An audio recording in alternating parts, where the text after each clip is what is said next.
দেখো বন্ধুরা, বাড়িতে গাছ লাগালে কত সুবিধা দেখেছো।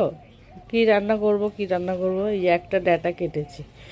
একটা ডাঁটা যা মোটা, এই দেখো একটা ডাঁটাতেই অনেক, কতগুলো ভেন্ডি ভাতে হয়ে যাবে দেয়া।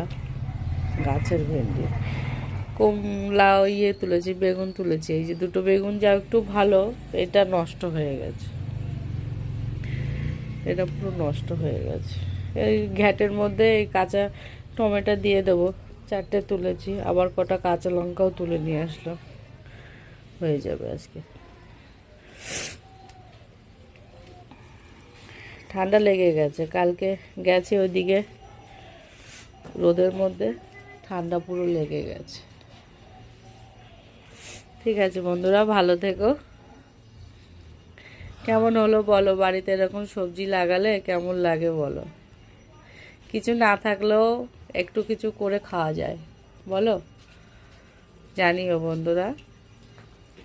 আর ডাটা কিন্তু এখনও আছে, যদি তোমাদের লাগে আমাকে বলতে পারো, ডাটা তোমাদেরকে দেবো। প্রচুর ডাটা, এই যে বীজ রাখা হচ্ছে যাতে বীজ পরে ডাটা আবার হয়, সেই জন্য। এই দেখো আমার এই যে বান্ধবী এক্ষুনি কুমড়ো পাঠালো, দেখেছে আমি ডাটা কাটছি, তাই কুমড়ো পাঠিয়েছে ডাটাতে দিতে পারি। এটা হলো সেই কোথার কুমড়ো, ও আরে ওই যে গাইঘাটা, গাইঘাটা, গাইঘাটার থেকে আমার ওই বান্ধবীর ননদ এসেছিল, ওনাদের জমির কুমড়ো দিয়ে গেছে, তাই আমাকে একটু দেবে বলছিল, তাই এই যে আমাকে দিয়ে পাঠিয়েছে। আর ডাটা খেলে আমাকে বলো, আর কুমড়ো খেলেও বলো, আমার বান্ধবীর বাড়ি কুমড়ো রয়েছে তোমাদেরকে দেবো।